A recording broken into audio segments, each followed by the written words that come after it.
Section 10 of Confessions of an English Opium Eater. This recording is in the public domain. Recording by Martin Geeson.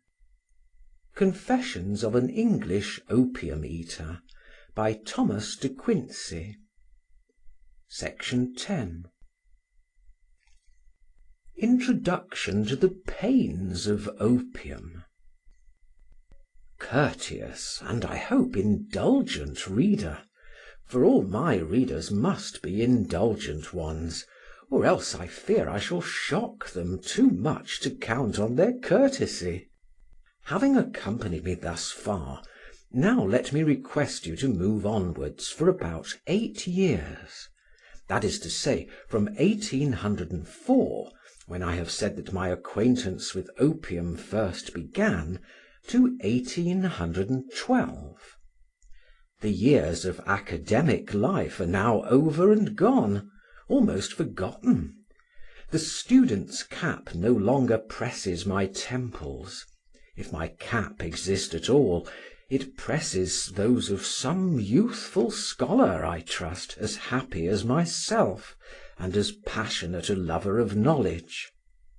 My gown is by this time, I dare say, in the same condition with many thousand excellent books in the Bodleian, viz., diligently perused by certain studious moths and worms, or departed, however, which is all that I know of his fate, to that great reservoir of somewhere, to which all the teacups, tea-caddies, teapots, tea-kettles, etc., have departed, not to speak of still frailer vessels, such as glasses, decanters, bed-makers, etc., which occasional resemblances in the present generation of teacups, etc., remind me of having once possessed, but of whose departure and final fate I, in common with most gownsmen of either university, could give, I suspect, but an obscure and conjectural history. The persecutions of the chapel bell, sounding its unwelcome summons to 6 o'clock matins, interrupts my slumbers no longer.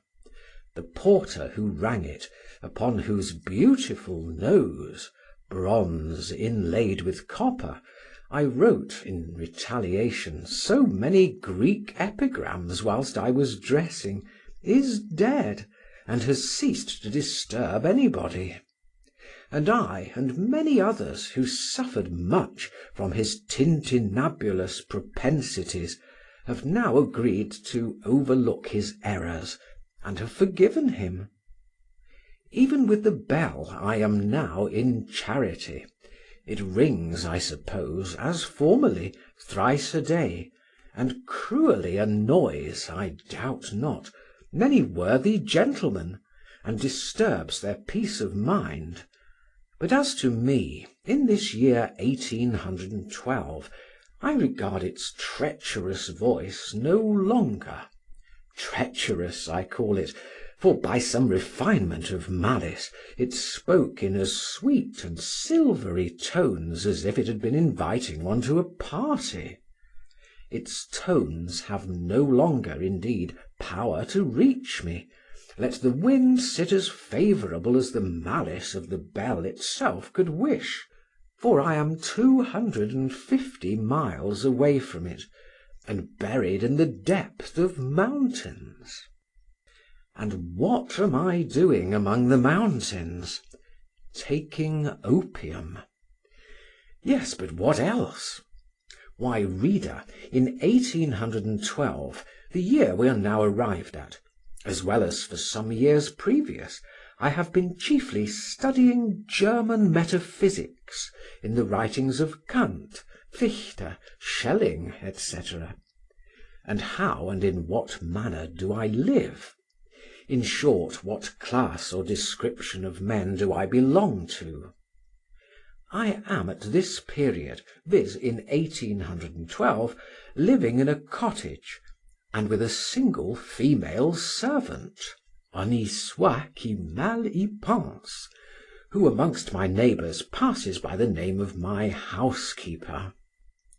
And as a scholar and a man of learned education, and in that sense a gentleman, I may presume to class myself as an unworthy member of that indefinite body called gentlemen, partly on the ground I have assigned perhaps, partly because from my having no visible calling or business, it is rightly judged that I must be living on my private fortune.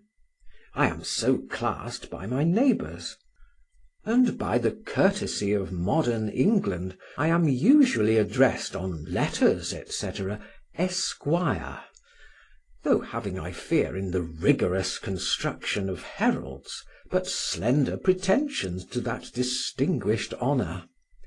Yet in popular estimation I am XYZ Esquire, but not Justice of the Peace, nor Custos Rotulorum. Am I married? Not yet. And I still take opium on Saturday nights, and perhaps have taken it unblushingly ever since the rainy Sunday and the stately Pantheon and the beatific druggist of 1804. Even so. And how do I find my health after all this opium eating? In short, how do I do? Why, pretty well, I thank you, reader. In the phrase of ladies in the straw, as well as can be expected. In fact, if I dared to say the real and simple truth, though to satisfy the theories of medical men I ought to be ill, I never was better in my life than in the spring of 1812.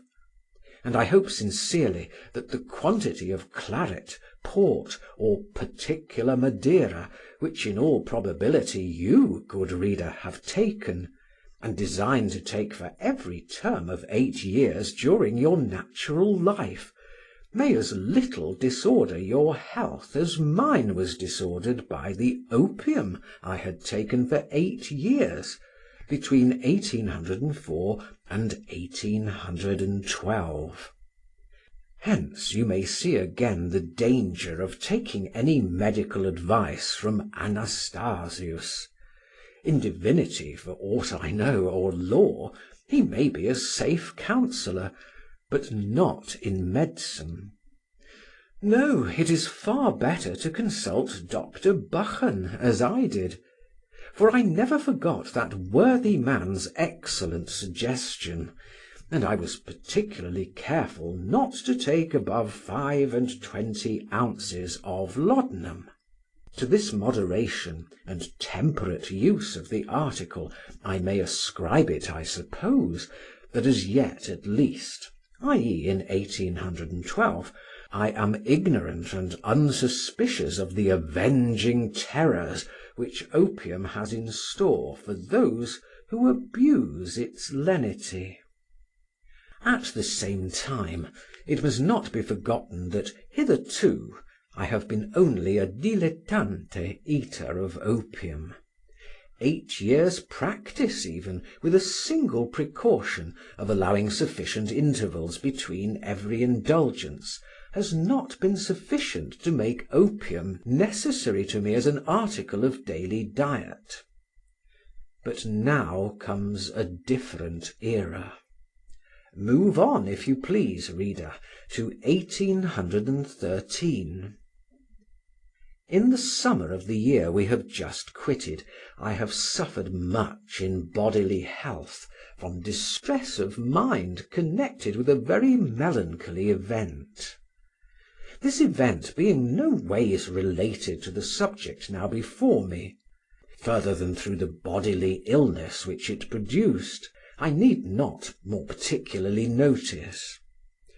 Whether this illness of 1812 had any share in that of 1813 I know not, but so it was that in the latter year I was attacked by a most appalling irritation of the stomach, in all respects the same as that which had caused me so much suffering in youth, and accompanied by a revival of all the old dreams. This is the point of my narrative on which, as respects my own self-justification, the whole of what follows may be said to hinge. And here I find myself in a perplexing dilemma.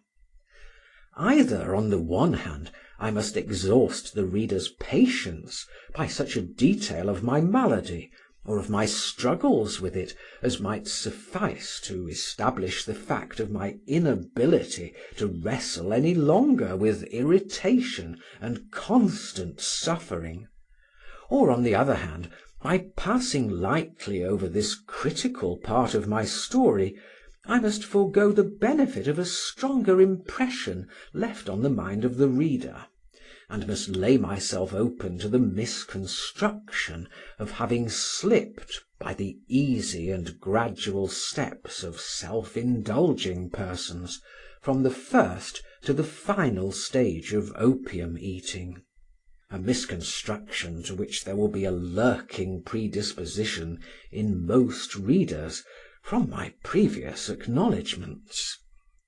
This is the dilemma, the first horn of which would be sufficient to toss and gore any column of patient readers, though drawn up 16 deep, and constantly relieved by fresh men. Consequently, that is not to be thought of. It remains, then, that I postulate so much as is necessary for my purpose. And let me take as full credit for what I postulate as if I had demonstrated it, good reader, at the expense of your patience and my own. Be not so ungenerous as to let me suffer in your good opinion through my own forbearance and regard for your comfort. No, believe all that I ask of you, viz., that I could resist no longer. Believe it liberally and as an act of grace, or else in mere prudence; for if not, then in the next edition of my Opium Confessions, revised and enlarged, I will make you believe and tremble, and à force d'ennuyer, by mere dint of pandiculation, I will terrify all readers of mine from ever questioning any postulate that I shall think fit to make. This, then, let me repeat, I postulate, that at the time I began to take opium daily, I could not have done otherwise. Whether, indeed, afterwards I might not have succeeded in breaking off the habit, even when it seemed to me that all efforts would be unavailing, and whether many of the innumerable efforts which I did make might not have been carried much further, and my gradual reconquests of ground lost might not have been followed up much more energetically, these are questions which I must decline. Perhaps I might make out a case of palliation, but shall I speak ingenuously? I confess it as a besetting infirmity of mine that I am too much of an eudaimonist. I hanker too much after a state of happiness, both for myself and others. I cannot face misery, whether my own or not, with an eye of sufficient firmness, and am little capable of encountering present pain for the sake of any reversionary benefit. On some other matters I can agree with the gentleman in the cotton trade at Manchester in affecting the Stoic philosophy, but not in this. Here I take the liberty of an eclectic philosopher, and I look out for some courteous and considerate sect that will condescend more to the infirm condition of an opium eater, that are sweet men, as Chaucer says, to give absolution, and will show some conscience in the penances they inflict, and the efforts of abstinence they exact from poor sinners like myself. An inhuman moralist I can no more endure in my nervous state than opium that has not been boiled. At any rate, he who summons me to send out a large freight of self-denial and mortification upon any cruising voyage of moral improvement must make it clear to my understanding that the concern is a hopeful one. At my time of life, 36 years of age, it cannot be supposed that I have much energy to spare.